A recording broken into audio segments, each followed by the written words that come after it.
I've grown up in the country, but my parents were legal. And when I was born, they never registered me. They were scared to get found out, so I am illegal too. You know, they're threatening to send me back to my parents' place. I've never been there. Can't speak the language. It is a joke. So, all my mates are getting a petition together, like social media, online. Yeah, reckon I'll be out here soon. Well, hope so. I started writing the play about 18 months ago when I was approached by Nadia Nadif, who's the artistic director of Untold Arts. And I had done a lot of research around Yarlswood. I'd read lots of testimonies of women who were being held. Then I went and met some women who were being detained. I spoke to solicitors who were working with the women. I spoke to ex-members of staff who were whistleblowers. So I had all of this information. One of the things that came up in my research that I was really interested about was the fact that if you have scars of torture, basically, if you've been tortured, you cannot be held. The scar test asks the questions, you know, what leaves scars and what kind of scars, and can we see all the scars, you know, that mistreatment will, and also the scars that these women will take with them after they leave detention, because they are scarred by the experience, there's no question. I have a mark. I'm embarrassed. Yeah, fair enough. I'll go. I showed it to the doctor.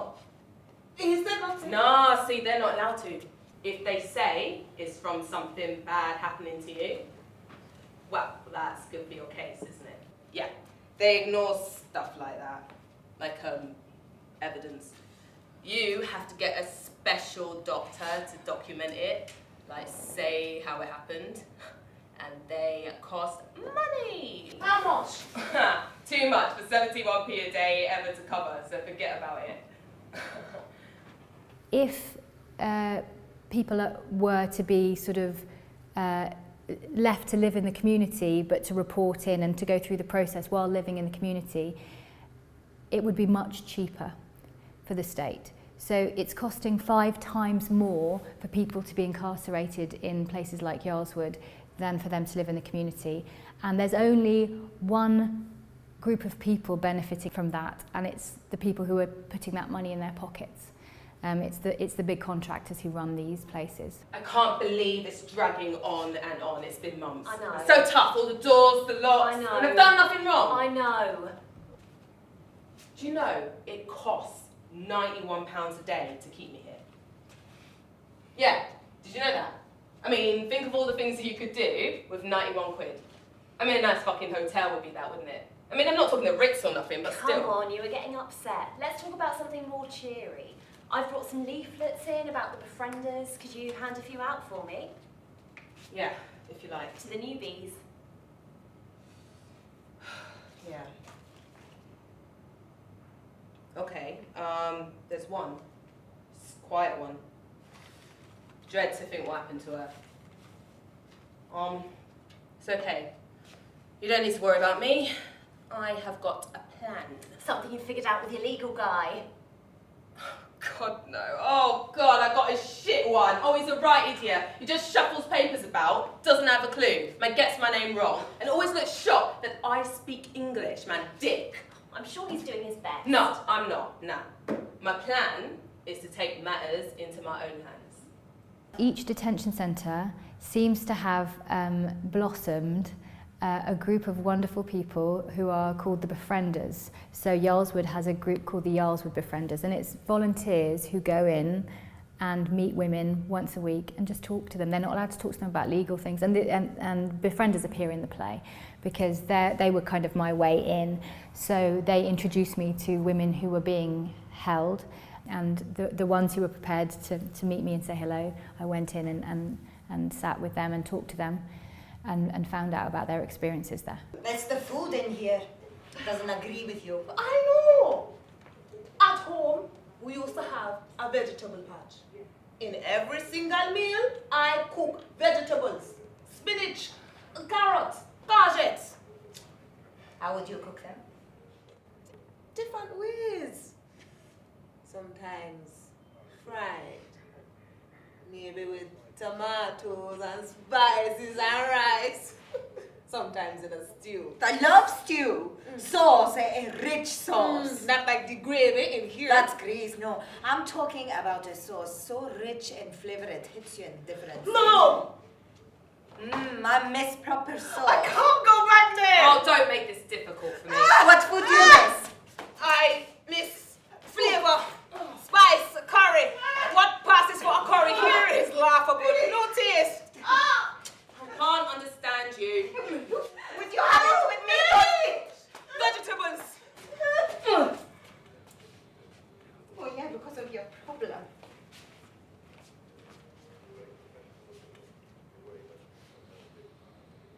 The guards who are on the front line, who, in terms of dealing with people who are coming in, are all extremely personable.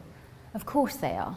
But what is very strange is that there is systematic kind of effort to normalise this situation. Oh, it's all normal. It's all part of it. It's all part of a process. It's all part of, we're just cogs, in a bigger wheel.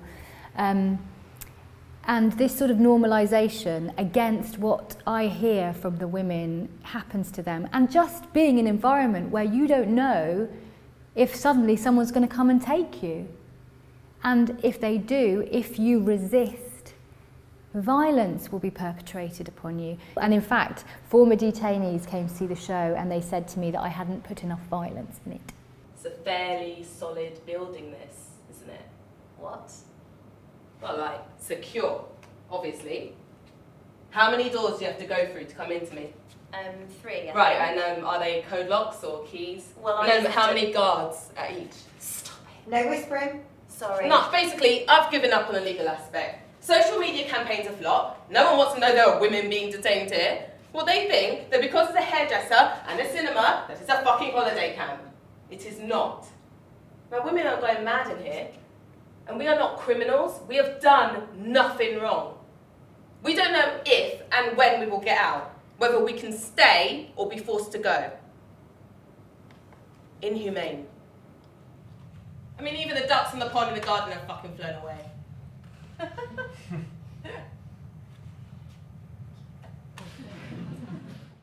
It's about everything being broken and lines of communication being broken so that we can't understand each other. And it's a system that's broken. So nothing works for these women, from the translation system but to the judicial system that isn't working for them, isn't helping them. Look, I know the women in here think a judicial review is the key, but they can still deport you if there's one in place. They can. At any time.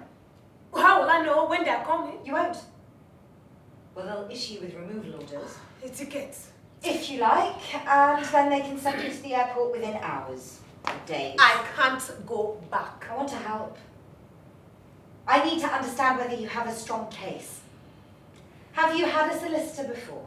No. Well, that's something.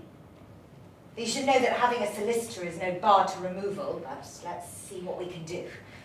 I haven't slept since I've been here. I don't feel safe. They watch me. I can't sleep, and it is making me unwell. I need to get out of here. This place is not safe. I can't stay here. The guards watching, even the rooms, the doors, the crying. It all reminds me. I understand.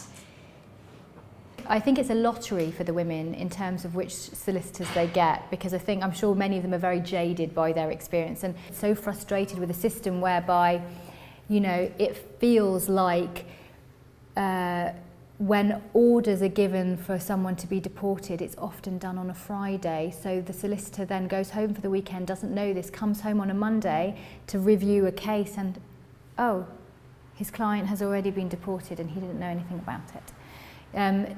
It feels like a system that's sort of completely banked up against anyone who is on the other side. I'm good. You can trust me. If you have a case, I can get you out of here. But I need you to try and tell me what happened to you. I know it's hard. Please.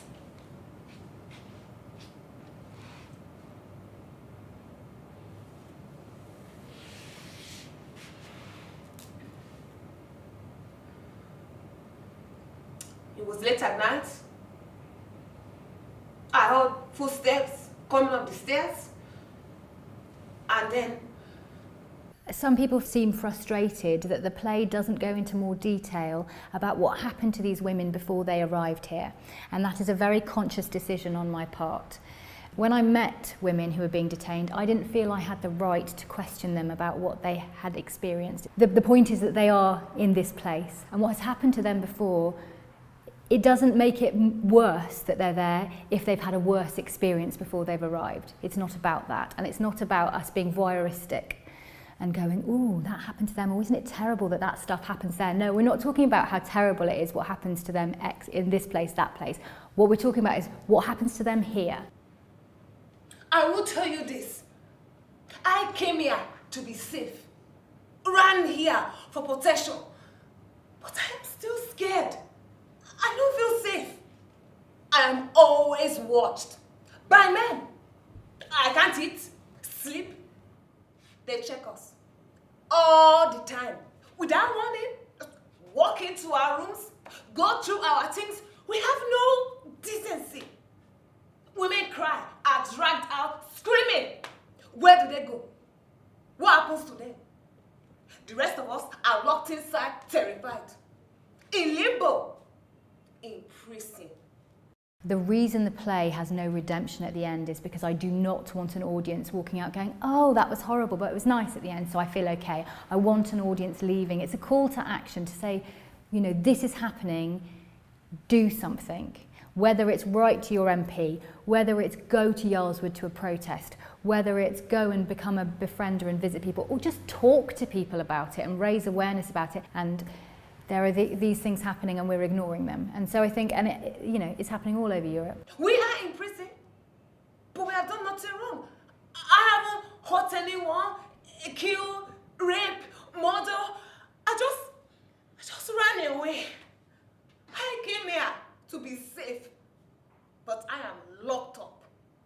I'm locked up here too. I can't believe this is England. Can't believe this is England. I can't believe this is England. I can't believe this is England. I can't believe this is England. I can't...